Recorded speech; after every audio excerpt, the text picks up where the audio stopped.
Hi, we are live on Facebook. I just wanted to give my listeners a little bit of an update on two bills. The first bill, of course, is this one. It's basically a bill that would allow for assisted suicide to happen in the state of Illinois. It's SB 9. It's in the Senate right now, and it is open because it's going to be discussed in committee. It's open for people to register their opposition by actually filing a witness slip to oppose this bill. If you go to my Facebook page, which you are watching right now, you can click the link. You could see this information. You can click the link and you can actually file a witness slip opposing this bill. Right now, last time I looked, opposition to this bill was double what proponents were, but we need more people to oppose this bill. So it's an assisted suicide bill. And of course, we need to treat every human being from conception to natural life with dignity. That does not mean we allow them to kill themselves. We give them whatever care that they need at their end life stage, but allowing for assisted suicide is a step too far, not to mention it can be abused.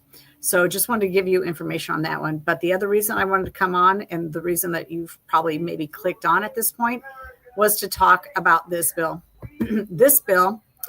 This bill we have discussed before. You have read about it probably in my emails and elsewhere. But this bill, HB 2827, would require private schools to register with the state. Now, right now, it is optional in state law to do so. This would make it a requirement that private schools register with the state.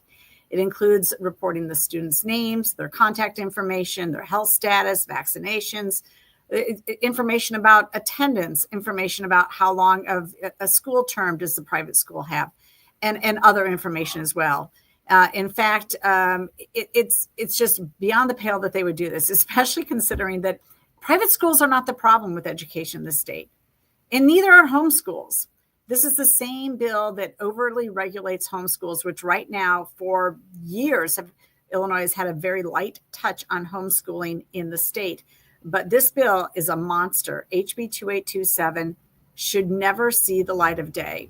And of course, on my area right here, right next door, Tara Costa Howard, the state representative from Glen Ellen, is the chief sponsor of this bill. And yet I have showed you before with other graphics that in her own school district, only 40% of the kids who go to her top high school, only 40% of the kids read or do math at grade level. And yet she wants to impose all these, by the way, and also, you know who else is in her district? Bennett Academy. Bennett Academy, a private high school, is in her district where the average ACT score coming out of Bennett Academy, a private school, is 30. And in her school district, which is Glenbard School District 87, in her school district, at that high school level, only 40% of the kids read or do math at grade level. So let me tell you, registering private schools with the state is not an answer to solving the education delinquency of the public schools. It's not. But yet that's what they want to do. The bill is over the top. It is ridiculous. So we need everybody on board to kill this. I got this action alert from the Catholic Conference of Illinois, and they wrote that HB 2827 requires every non-public school in Illinois to provide the name, birth date, and address of each child attending its school, along with the name and address of at least one parent, to both the state and the regional offices of education and or the Chicago Public Schools. Oh, really? Really? You're going to register your private school as CPS? Oh my gosh. This gets more ridiculous the more you know about it. Forcing our Catholic schools, they write, to provide personally identifiable data of our students and families not only violates a basic trust between the school and the family, but also codifies an overreaching state policy that creates an intrusive relationship between the state and the private institutions. Relatedly, it says HB 2827 also seeks to regulate homeschooling in Illinois. All homeschool parents will be required to annually register with the state and submit the same aforementioned information to the state and local education organizations. In addition, beginning August 2026, the bill would require every non-public school to register with the state annually. Currently, non-public school registration and recognition is voluntary.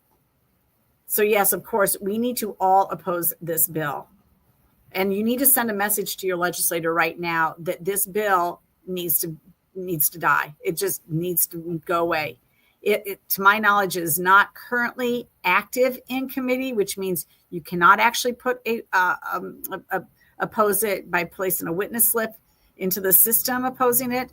But we will let you know when that system comes up so that people can register their dissatisfaction with this bill. But in the meantime, you should contact your legislator.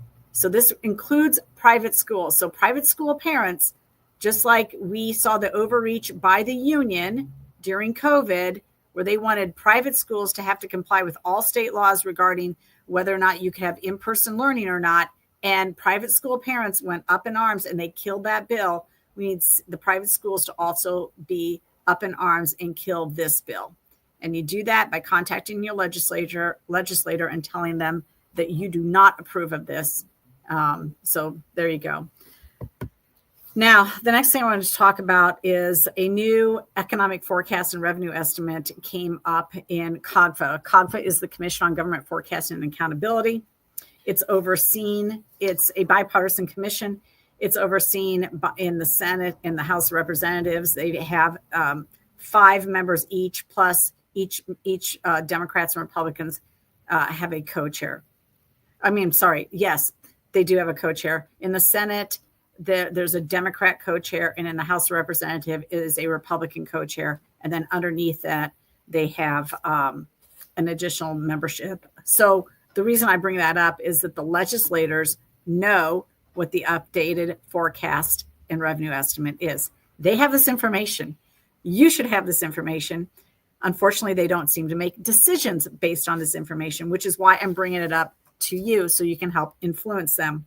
Now, they have a number of different sections in this revenue report. This one happened to go 46 pages. You can look at it yourself. If you go to COGFA, if you just type in COGFA in your Google search engine, it'll pop up. Click on that, and it'll be your top article on the right-hand side. And it's going to be their updated revenue estimate and economic forecast.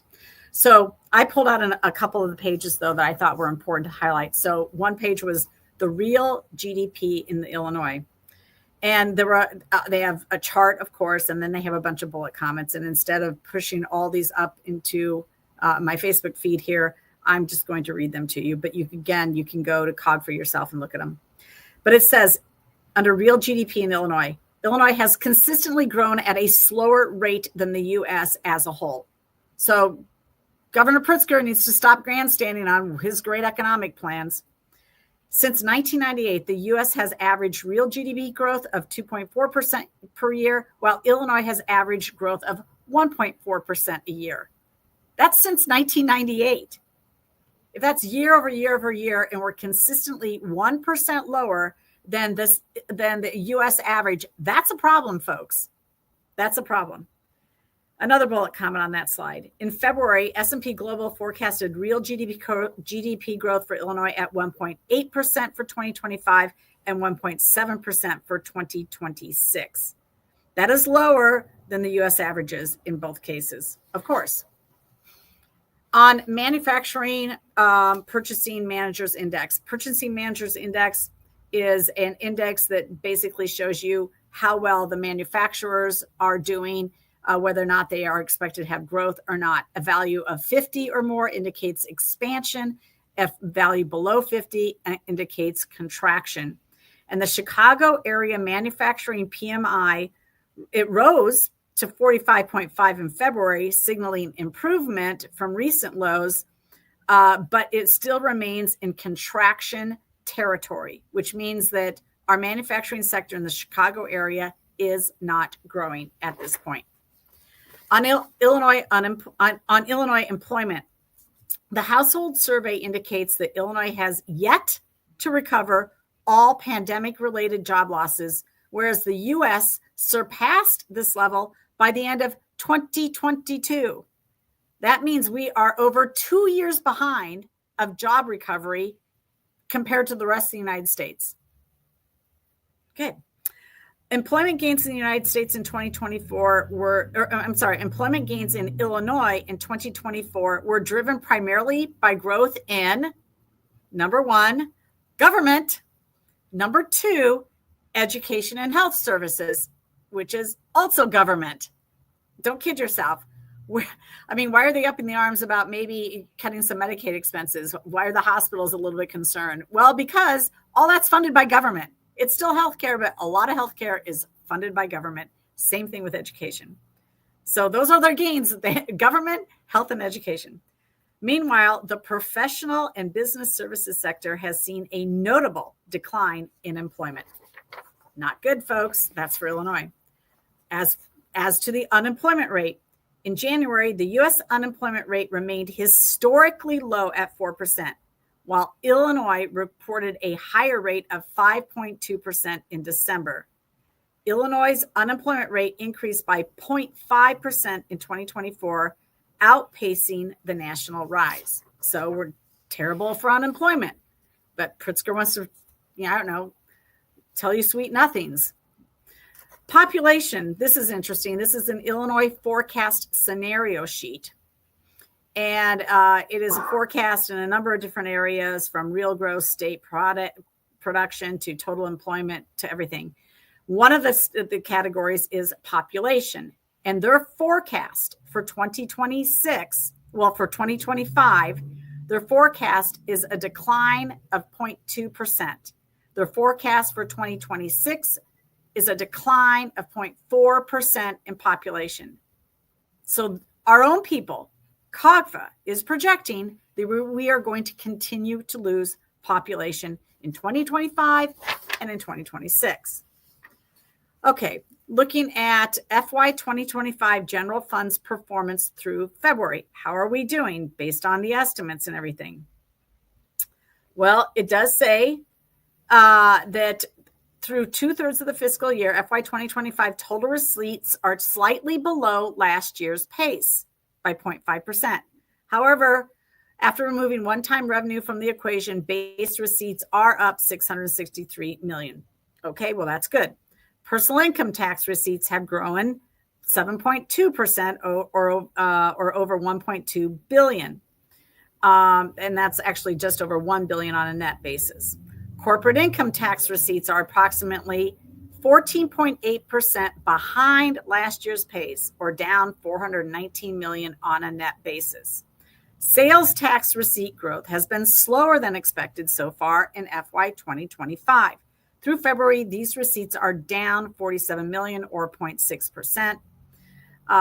So that's not good either, because when you look at corporate income tax and sales tax receipts, those are indications of spending and investment when it comes to corporations. So glad that the income taxes are up, but that could also be inflationary reasons as well. Okay, in summary, it says overall receipts are down slightly from last year's level with 4 months remaining. The remaining months include the important income tax filing months of March and April. So this could recover. But right now, they're down based off of their pace. It does say this: personal income tax is Illinois' most important revenue source. I think that's important for people to know. They depend most on personal income tax, generating nearly half of the general fund's revenues. When including corporate income tax receipts, income tax revenues are projected to make up over 60% of the state's general funds, which is double. This is what's interesting. It's double the 30% composition that occurred just 20 years ago. So when you combine corporate income tax and personal income tax, right now, the dependency on them is double the amount that it was just 20 years ago. Meanwhile, you've got a number of states that have no income tax and they still seem to have everything else: roads, bridges, I don't know, healthcare, schools, public safety. So for whatever reason, I think we have a spending problem, and I think that indicates it. All right. Now, after experiencing strong growth in the months coming out of the pandemic, sales tax performance slowed during 2024 with many months of declining revenues. While there are recent signs of improvement, year-to-date totals through February results in a decline of 0.6%.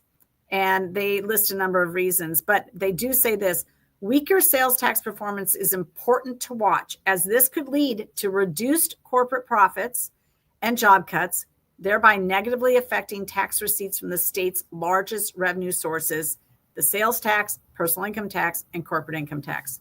So being down in one of these categories is an indicator of other bad things. Now, this is very interesting because remember, if you go back to Pritzker's budget discussion, he added $2 billion in spending to his budget.